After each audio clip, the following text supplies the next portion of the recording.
Ladies and gentlemen, welcome to the first ever Reviewing Network Awards. My name is Aaron, and of course I am the person that's behind the Reviewing Network website and the channel, of course. But welcome to this special show. This is a show where this is kind of the opposite to what the Academy Awards are. I mean, the Academy Awards, for people in the entertainment industry, whoever has acted in movies or has worked behind the scenes or has to talk about movies all the time like we do here on this channel.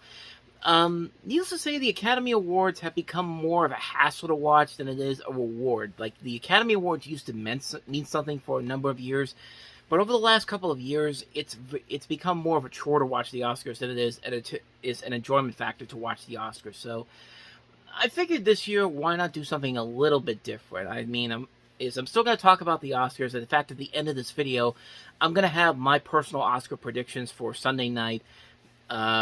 At the same time, though, I decided to do this so I feel like the right movies should get recognition. So we're going to talk about a lot of movies here that the Oscars mostly forgot about or didn't bother to even nominate, or just movies that I thought were just enjoyable enough that they should be considered for some kind of an award. I mean, what other award show are you going to be able to go into it wearing a Beavis and Butthead t-shirt? You see right there, a Beavis and Butthead t-shirt, which they're up for several awards tonight, so who knows, maybe they'll win.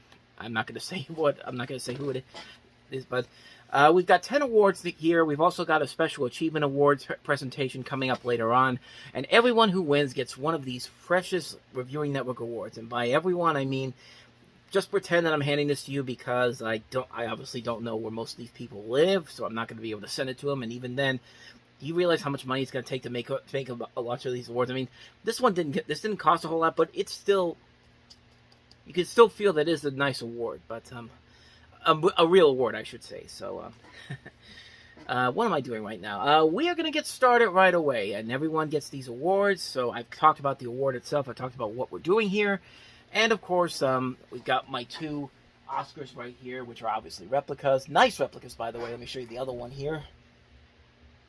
Beauty, aren't they? And So anyway, let's get to it. Let us start off with the first award of the evening, and that is for Best Sequel. 2022 had a number of great sequels come out this year.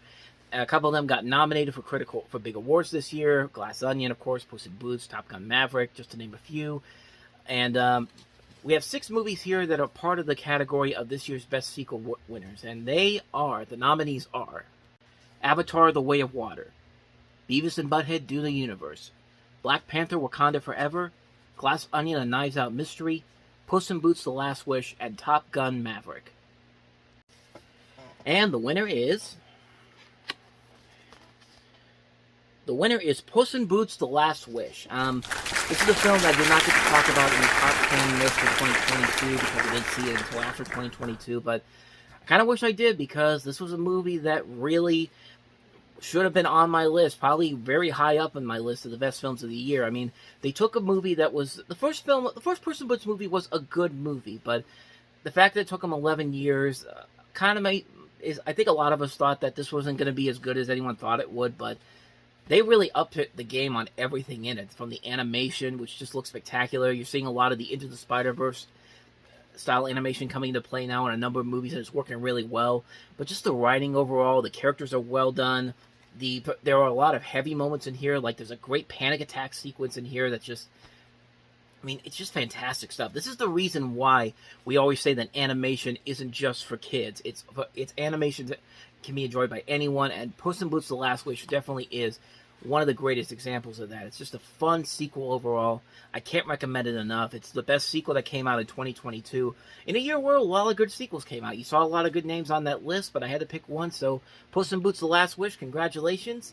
You've got the first Reviewing Network award of the evening. So, and you might get another one in just a few moments, because we're now delving into Best Animated Picture, and there were a lot of good choices. 7 choices here, and tough to make a winner here, but here they are, the nominees for Best Animated Picture, which are Beavis and Butthead Do the Universe, Bob's Perfect Movie, Guillermo del Toro's Pinocchio, Marcel the Shell with Shoes On, Puss in Boots: The Last Wish, Strange World, and Turning Red. And the winner is Turning Red. And yes, I'm using these envelopes as the main envelopes tonight, but just go with it. Turning Red. A pretty tough year for animation because there was a lot of good choices there. You saw the names on there: Beavis and Butthead, Bob's Burgers. Guillermo del Toro's Pinocchio made a close effort. It was one of the big surprises of the year. Like, I knew it was going to be good, but I didn't think it was going to be as great as it was. It was really the best Pinocchio movie that we would have gotten this year. In a year where we had so many bad ones, like the Disney one and the Pauly Shore one. But Turning Red just is the one that just has stood with me throughout the course of the year. The movie is just so brilliantly funny, so very creative. You like these characters a lot. The animation is fantastic. Just the comedy overall is very good. It's not afraid to go to be just kiddie humor. It goes for more adult humor than most Pixar films. It's a great movie that really should have gone to theaters, but of course, they make the excuse that because of the pandemic and all that, we couldn't put it in theaters, which BS, which is why it's one of the many reasons why Bob Chapek lost his job at Disney, and now Bob Iger is back. It's just a great film overall. It's one I really can't say any more about that I haven't already said. It's just a fantastic film overall. It's my favorite animated film of the year. Congratulations, Turning Red. You get another one of these awards.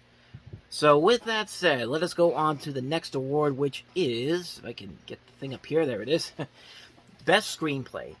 A lot of good scripts this year, a lot of good movies nominated in this particular category. Another one that's going to be tough to figure out, so let's figure it out together, shall we? So here they are. The nominees for Best Screenplay are Martin McDonagh for The Banshees of Inisherin, Matt Reeves and Peter Craig for The Batman, Daniel Kwan and Daniel Scheinert for Everything Everywhere All at Once, Steven Spielberg and Tony Kushner for The Fabelmans, Ryan Johnson for Glass Onion and Knives Out Mystery, and Maria Bello and Dana Stevens for The Woman King. And the winner is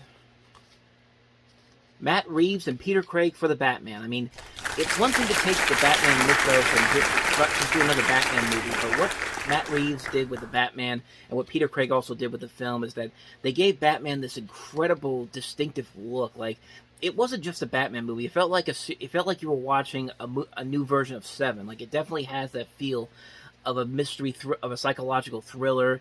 And for a movie that was almost 3 hours long, it never felt like it was that too long in the tooth. It never felt like it overstayed its welcome. Maybe a little bit in the third act, but again, it was more than enough to warrant it to be a really good film overall. And I think Matt Reeves and Peter Craig did a phenomenal job of crafting the script together to make sure that it gave us something new that we hadn't seen done in other Batman movies previously. This is a film that was so fantastic. It was so well made. Just a brilliant film overall. Just can't say any more about it. So congratulations to Matt Reeves and Peter Craig. You got your award right here. You are the star performers. So with that said, let us move on to the Best Supporting Actors category. And now this is going to be a tough one because there are a lot of interesting choices in this particular category. A lot of different roles that played very well this year by these women. This was a tough one to figure out, but I have to figure out one of them. So here we go. These are the nominees for Best Supporting Actress. Angela Bassett for Black Panther Wakanda Forever, Jennifer Connelly for Top Gun Maverick, Stephanie Hsu for Everything Everywhere All at Once, LaShawn Lynch for The Woman King, Thuso Mevdu for The Woman King, Jamie Lee Curtis for Everything Everywhere All at Once, and Janelle Monáe for Glass Onion and Knives Out Mystery. And the winner is Angela Bassett for Black Panther Wakanda Forever. Now, this was a tough choice between her and Jamie Lee Curtis and Everything Everywhere All at Once. I like Jamie Lee Curtis a lot in the movie, but if I'm looking for, I went for a performance that just still sticks with me, even after a long time after I've seen it. And Angela Bassett's performance in Black Panther Wakanda Forever, it's just so good. Like, it's a performance that just sticks out most to me, at least to me it does. Like, it's a performance where you have this woman playing a woman who's just lost her son, and like she's trying to keep the country that he ran together. And it's just such a brilliant performance. Like, when you see her speaking in this movie, like, that she's putting her all into this performance. Like, this is a performance that I saw in theaters, and I was just like, man, if she doesn't win the Oscar for this, then the Academy Awards is just, there's something wrong with them. But I will say this, though. Jamie Lee Curtis does do a good job in Everything Everywhere All at Once. And if she does win on Sunday, I don't think I'll be that shocked by it, because it's one of those, because both of these actresses, Angela Bassett and Jamie Lee Curtis, this is going to be an Oscar where whoever gets it, if it comes down to that, it's one that they've long deserved. And I think Angela Bassett has the upper hand, but Jamie Lee Curtis's possibility has risen since the the nominations came out, so could go either way. I wouldn't mind if Jamie Lee won on Sunday, but for me personally, I think it's going to be Angela Bassett because I think she just gave the best performance of the nominees. So, Angela Bassett, this is for you. Congratulations. Let's move on to the supporting actor category, and there's a lot of interesting choices in here. So, a lot of interesting choices that got nominated, some that did not get nominated, and I think they deserve some attention. So, here they are, the nominees for Best Supporting Actor, and they are Brendan Gleeson for The Banshees of Inisherin, Colin Farrell for The Batman, Nicholas Hoult for The Menu, Ke Huy Quan for Everything Everywhere All at Once, Seth Rogen for The Fabelmans, Andy Serkis for The Batman, and John Turturro for The Batman. And the winner is John Turturro for The Batman. Now, this is a performance that, it's like an Angela Bassett in Black Panther Wakanda Forever. When I saw John Turturro in The Batman playing Carmine Falcone, I thought to myself, they're crazy if they don't even consider nominating him for this performance that he's given in The Batman. And they obviously are crazy because they didn't nominate him. In fact, The Batman hardly got any of the big awards, but really, John Turturro at least should have gotten the nomination. He should have been that one person that should have stuck out with this movie the most, that should have gotten the nomination, because his performance as Carmine Falcone is fan-freaking-tastic. This is one of his best performances ever. He plays this role so well. Like, he plays it so well with these different...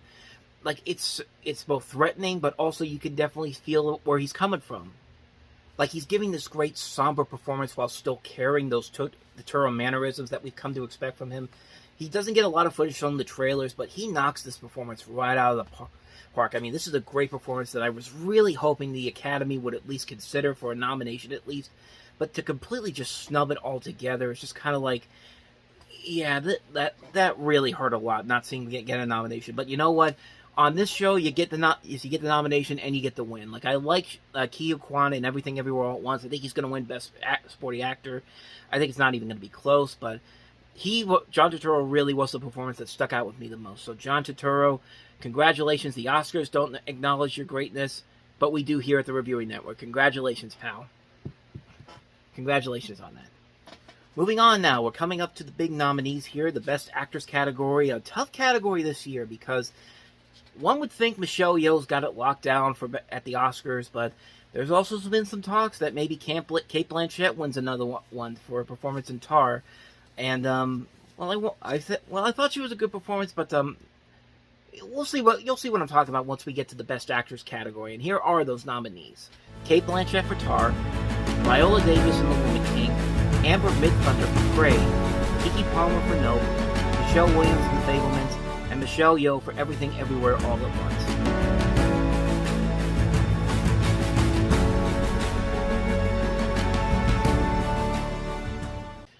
And the winner is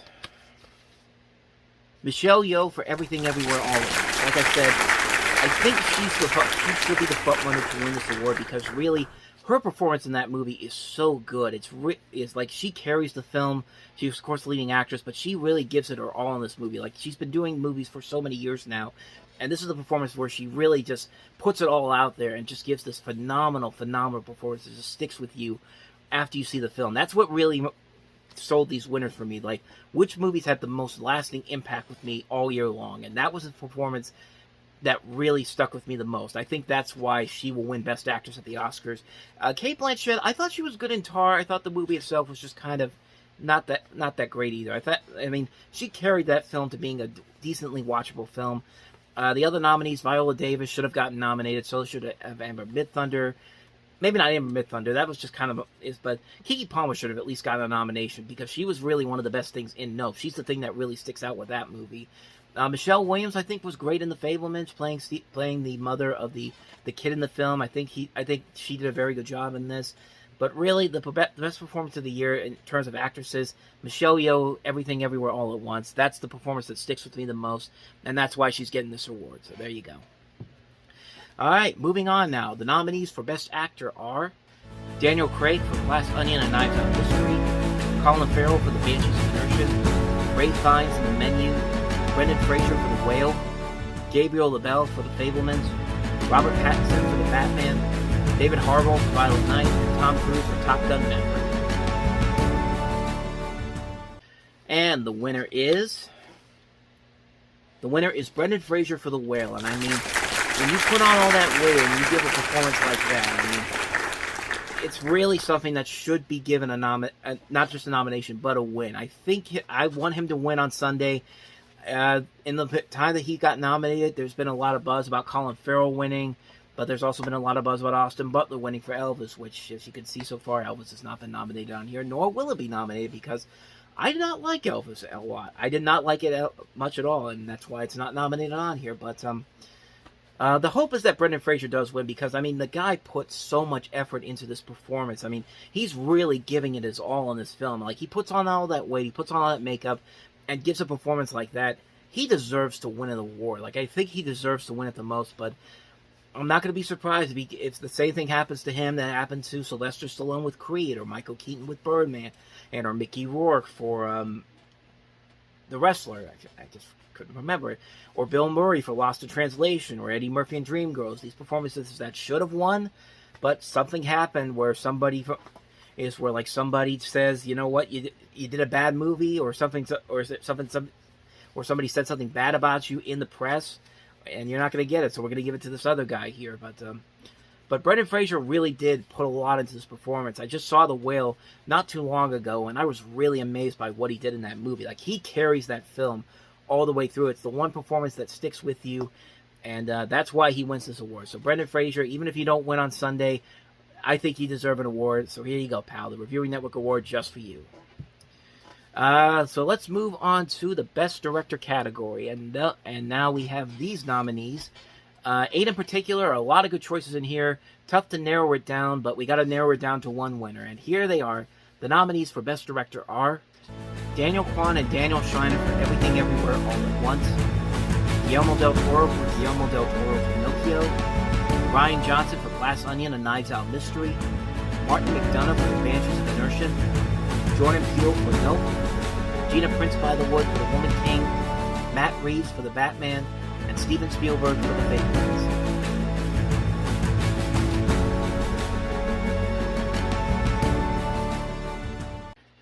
And the winners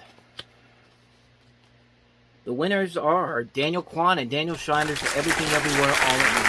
You know, when you make the better multiverse movie than Doctor Strange in the Multiverse of Madness, which I actually liked, but Everything Everywhere All at Once literally took the concept of the multiverse and made it work to the film's advantage. I mean, the styles they go through, the visual styles they go through, it's not just live action, it's animation, it's pretty much everything everywhere all at once. And it's just a great starting debut for two directors here who really could become the top directors coming into the end of the decade. Like, we're going to see some blockbuster films from them pretty soon, I guarantee that. But they just did a phenomenal job. The directors all this year did a very good job. Guillermo del Toro, what he did with Pinocchio, Steven Spielberg, what he did with The Fabelmans, Matt Reeves with The Batman, Jordan Peele. It was a tough one to choose, but I went with the one where the directors that I thought did the best job that they could with the material given to them, and they did a great job with Everything Everywhere All at Once. So congratulations to Daniels. These awards are for you. Just pretend there's 2 of them there. These are for you. So congratulations and enjoy. Before we head into Best Picture, it's now time to do the Reviewing Network Achievement Award. This is the award created to honor the best in entertainment, the people who have entertained us for so many years, whether it be as a director, as a writer, as a producer, as an actor, an actress, a personality in entertainment that deserves to be mentioned for his great works over the years. And what better way to start off the initial Reviewing Network Achievement Award by honoring one of the greatest directors, if not the greatest director of all time, and that is, of course, Steven Spielberg.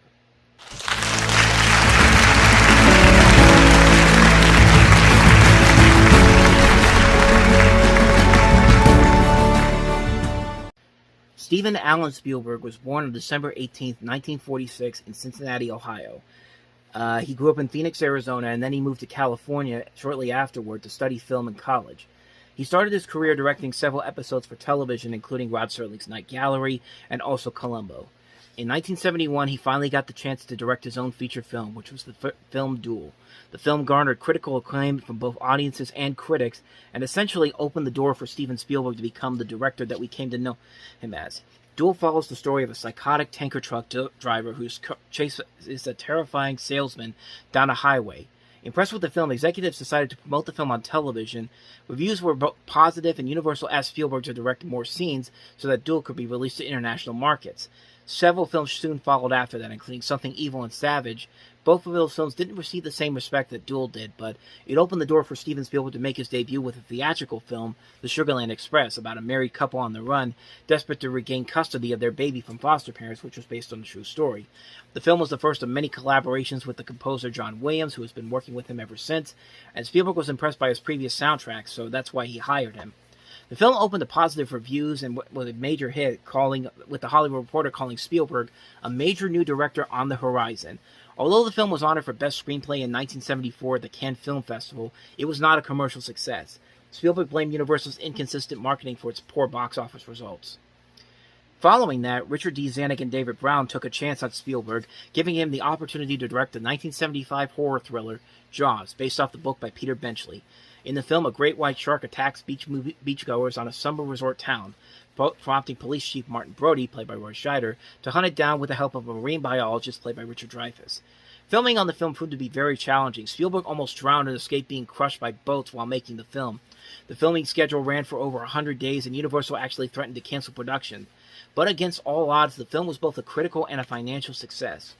Jaws won 3 Academy Awards, including Best Film Editing, Best Original Dramatic Score, and Best Sound, with grosses more than $470 million worldwide, setting a then domestic box office record, leading to what the press called back then Jaws mania, and making Steven Spielberg a household name.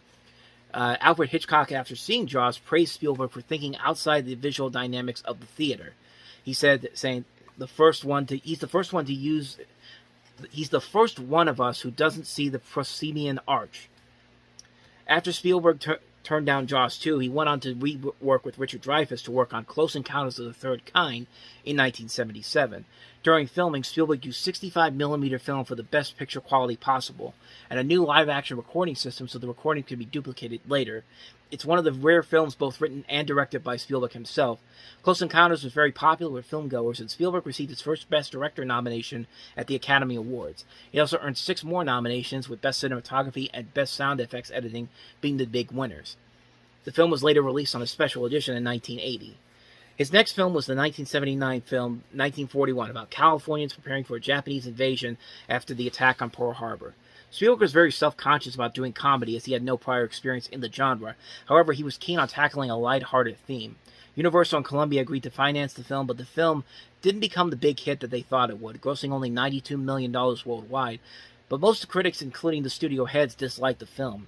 The film has grown to have a cult following over the years, despite the bad reviews, and Spielberg shortly came back, not but a couple of years later, teaming up with George Lucas for the first time on Raiders of the Lost Ark, the first film in the Indiana Jones franchise. The title character played by Harrison Ford, who Lucas had previously cast as Han Solo in Star Wars. Ford was Spielberg's first choice in the film. It shot in North Africa. It was very difficult, but Spielberg said the experience helped him with the business acumen, and the film turned into another monster hit, both critically and financially. Won 5 Academy Awards. Spielberg got his second nomination for Best Director, as well as Best Picture. It was the film that really jump-started Spielberg's career, because the 1980s was dominated by films either he directed or produced. He co-produced Poltergeist, although there was the belief that he also directed it as well. He directed the segment Kick the Can in The Twilight Zone, the movie. But in 1982, his biggest success at that point was E.T. the Extraterrestrial, a story of a young boy and the alien he befriends who was accidentally left behind by his companions in an attempt to return home. Spielberg shot the film mostly in sequence to keep the child spontaneous toward the climax, and the film premiered in 1982 at the Cannes Film Festival, to which Kathleen Kennedy responded by saying, "You couldn't hear the end of the movie because people were on their feet stomping and yelling. It was one of the most amazing experiences." A special screening was later shown for President Ronald Reagan and his wife Nancy, who were emotional at the end of the film, and E.T. dominated the box office, grossing $700 million worldwide, and spawning a range of merchandise that would eventually earn up to $1 billion, as well as 9 Academy Award nominations, including Best Picture, winning 3 of them for sound effects, special effects, and Best Music. Following Indiana Jones and the Temple of Doom in 1984, Spielberg, Frank Marshall, and Kathleen Kennedy founded the production company of Amblin Entertainment.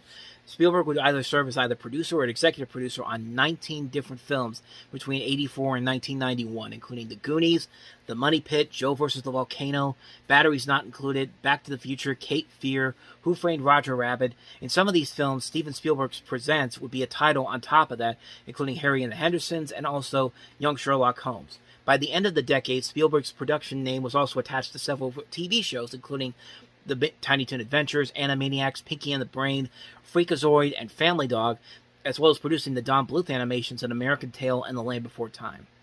In 1985, Spielberg was offered a 2-year contract by NBC to produce a new series called Amazing Stories. The show was marketed as a blend between The Twilight Zone and Alfred Hitchcock Presents, but after 2 seasons and low ratings, the series was not reviewed, and although Spielberg's involvement as a producer would vary widely from project to project, Robert Zemeckis said that Spielberg would always respect the filmmaker's vision.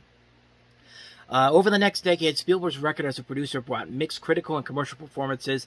In 1992, Spielberg decided to push back on producing, saying, "Producing had been the least fulfilling aspect of what I'd done in the last decade." However, 2 years later, he would find success in producing the long-running medical drama, ER. The 80s also included some notable films, including The Color Purple, which was another big hit critically and financially. Spielberg was notoriously not nominated for Best Director in that year's category, even though The Color Purple won several nominations for the categories there. His next film was Empire of the Sun, which was the first film that shot in Shanghai since the 1930s.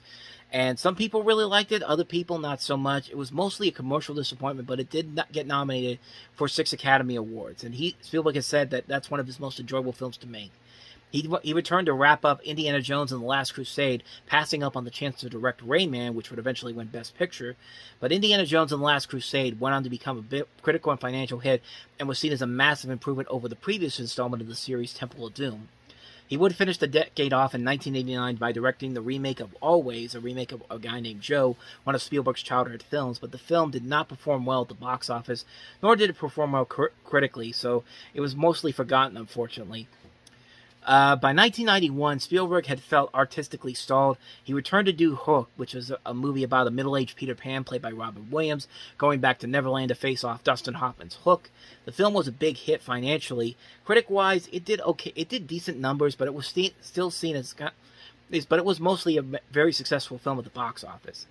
In 1993, Spielberg also lended his name as an executive producer to the series Sequest DSV, which only lasted 3 seasons. But 1993 was notable for two more bigger achievements for Steven Spielberg, including Jurassic Park, based off the book by Michael Crichton. The film, of course, centers around a fictional island near Costa Rica where teams of generic scientists have created a wildlife park of de-extinct dinosaurs. In a departure from his usual order of planning, Spielberg and the designer storyboarded certain sequences from the novel early on. The film also used groundbreaking CGI technology provided by Industrial Light and Magic.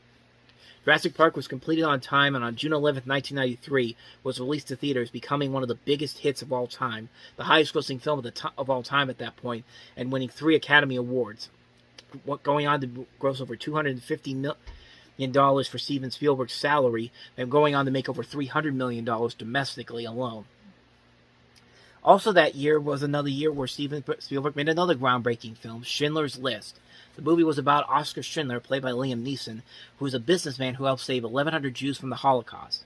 This is based off of a book by Thomas Keneally, Schindler's Ark, and Spielberg waited 10 years to make this film as he did not feel mature enough. He wanted to embrace his heritage, and after the birth of his son Max, he said that it greatly affected me. A spirit began to ignite in me, and I became a Jewish dad. So not too long after Jurassic Park was nearing completion, he went to work on this film. The end result was a film that not only was one of the most acclaimed films of the year, one of the biggest hits of the year, but it finally gave Steven Spielberg validity as a director, winning his first Academy Award as Best Director, as well as winning a Best Picture Award as well. In 1994, Steven Spielberg took a break from directing to spend more time with his family, and he also set up a new studio with Jeffrey Katzenberg, who had just been outed at Disney, and David Geffen of Geffen Records, and that studio was, of course, DreamWorks SKG. Spielberg cited more creative control and distribution improvements as the main reason for founding his own studio. He and his partners compared themselves to the founders of the United Artists back in 1919. Some of the people that were investors in there included Paul Allen and Bill Gates, the Microsoft founders. After founding DreamWorks, Spielberg continued to operate Amblin Entertainment and direct film for other studios. Besides films, Spielberg also handled the Jurassic Park attractions at Universal Studios, and eventually he would return to the director's chair with The Lost World Jurassic Park, which was a sequel, of course, to Jurassic Park, becoming another big hit financially. Critically, not so much. It was not seen as a big critical success, and it was another one of those movies that you could tell that Spielberg was so committed to another project, which came out not too long after that, which was Amistad, which was a big hit, which also underperformed at the box, but this time at the box office, and also critically too. Even though it did get a lot of bad reviews, it was seen as a mostly forgettable film for him. And he would follow that up with one of his more successful films, with Saving Private Ryan in 1998. Tom Hanks starred in the film as Captain Miller, who leads a group of U.S. soldiers who are sent to bring home a paratrooper whose 3 older brothers were killed in the same 24 hours of the Normandy landing. The film went on to become a massive hit critically and financially. It won Steven Spielberg his second Academy Award for Best Director, and he was finishing the decade as one of the top-tier directors of his craft.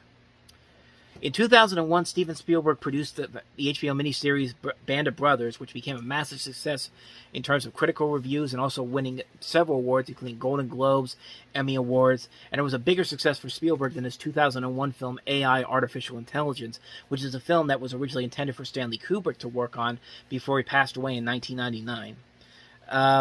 Had a lot of ambition to it, but just was not a big success on so many both critically and financially. But Spielberg will return to form in 2002 with Minority Report, which is seen as a massive success on both the critical and the financial front, as well as Catch Me If You Can with Leonardo DiCaprio and Tom Hanks.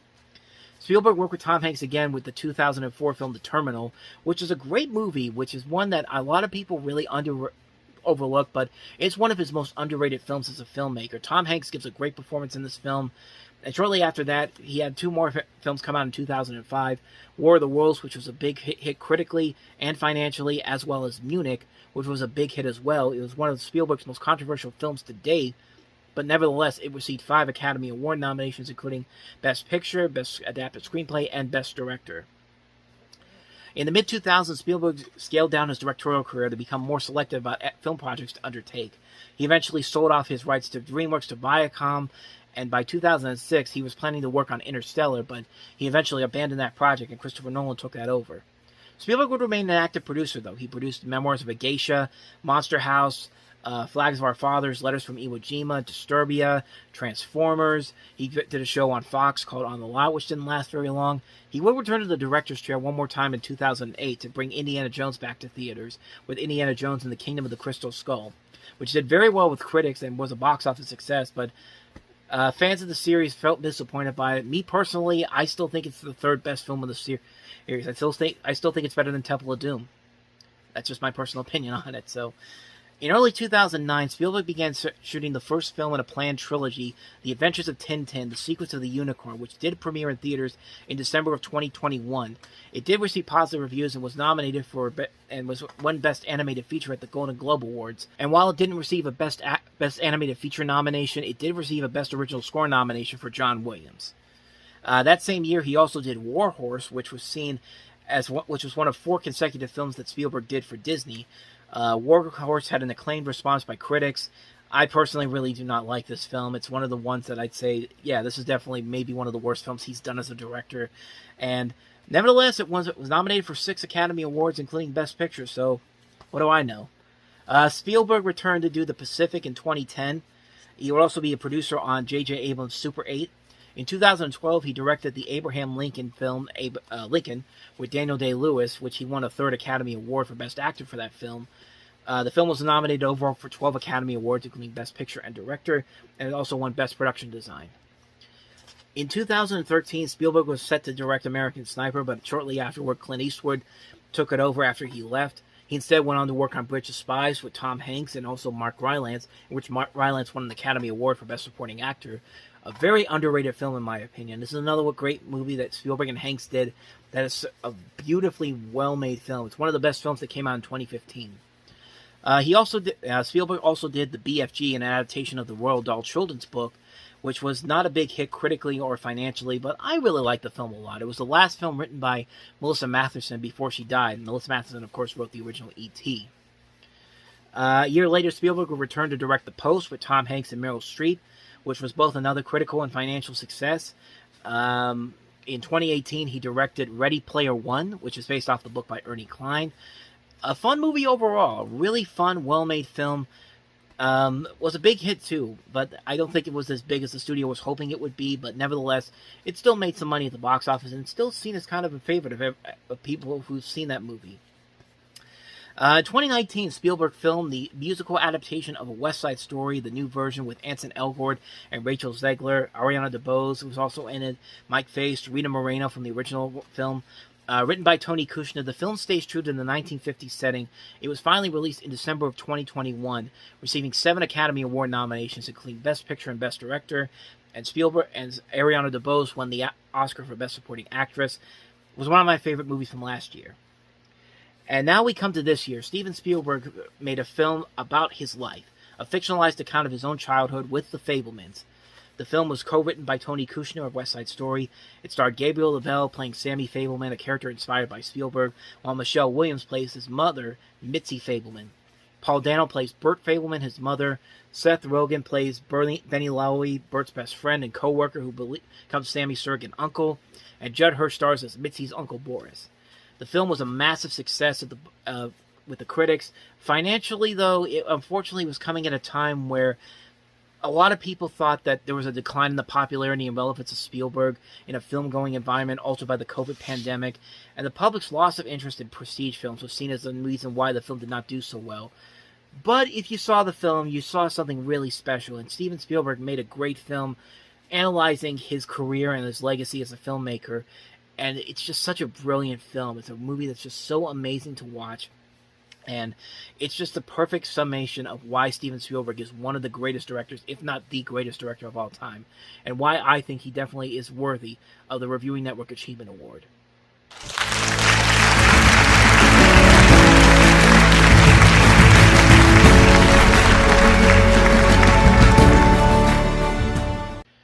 And so our congratulations to Steven Spielberg. This Reviewing Network Achievement Award is yours. Congratulations. And thus we come to the Best Picture of 2022, the Reviewing Network Award for the Best Picture of 2022. And unlike the Academy Awards that say they're going to do 10 nominations for the Best Picture a year and only end up doing like 8 or 9 of them, we have 10 films that stood out the most in 2022, 10 movies that were on the top 10 list and the honorable mentions list, the movies that just stood out the most in 2022, that just had a lasting impact, not just on on the channel, in my heart, but also to moviegoers everywhere. They go to the movies. These are the 10 films that stood out the most this year, and we're going to honor them now. Only one of them, however, will receive the coveted Best Picture award, and those nominees are The Banshees of Inisherin, The Batman, Everything Everywhere All at Once, Turning Red, Glass Onion: A Knives Out Mystery, The Fabelmans, Top Gun: Maverick, The Woman King, Guillermo del Toro's Pinocchio, and Nope. Alright, so here we go. Drumroll, please. Thank you. And the first ever winner of the Reviewing Network Award for Best Picture goes to...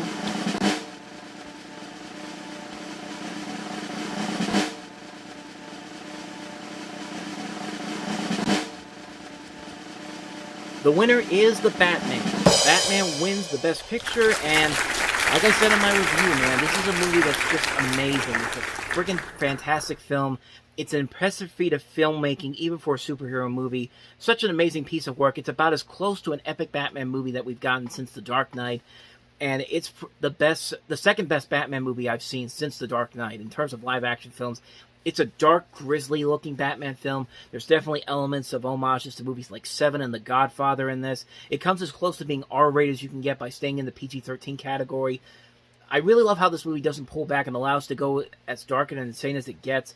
They get away with a lot of heavy, violent imagery, and even though it's PG-13, it never feels like they were being told to push back or go as far as they can make it go. They just go as far as they want to go with it.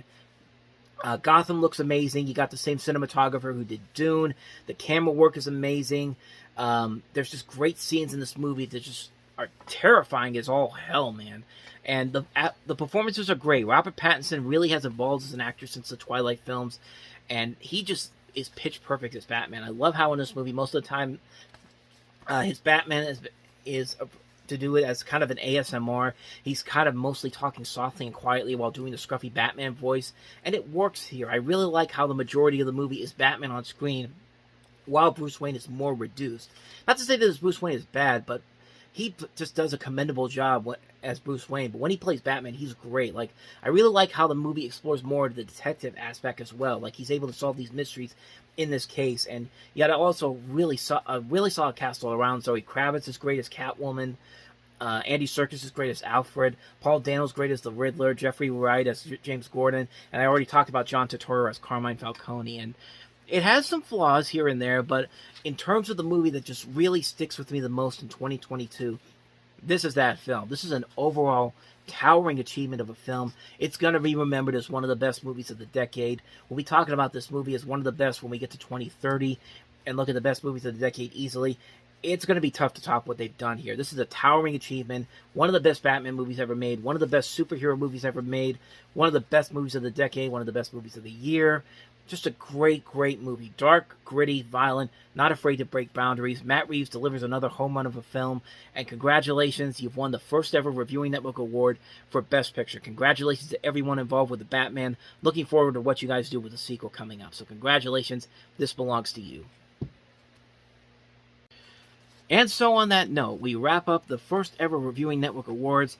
Thank you guys so much for joining in on this. This was a ton of fun to do. Hopefully we can make this a recurring thing coming up in the next couple of years. And like I said, and like I promised, coming up in the credits here, my overall predictions for the Academy Awards. And I just wanted to do this because I thought this would be a nice, fun alternative to the Academy Awards, so I could still have some fun doing this. And hopefully this year we finally get a good Oscar show. Like, we finally get a good Oscar show that we've been missing for so many years. I mean, I'm just hoping that that happens, but we will see. But in the meantime, thank you so much, everybody, for watching this. If you've liked what you see, you want to see more of these videos like this, go ahead and hit our like button, hit our subscribe button, follow us on social media. It's an honor to do this for you guys, and I hope you guys had a great time with it. I sure did. Thank you so much for watching, and enjoy the Oscars, everybody. Good night. Thank you so much, everybody. Good night.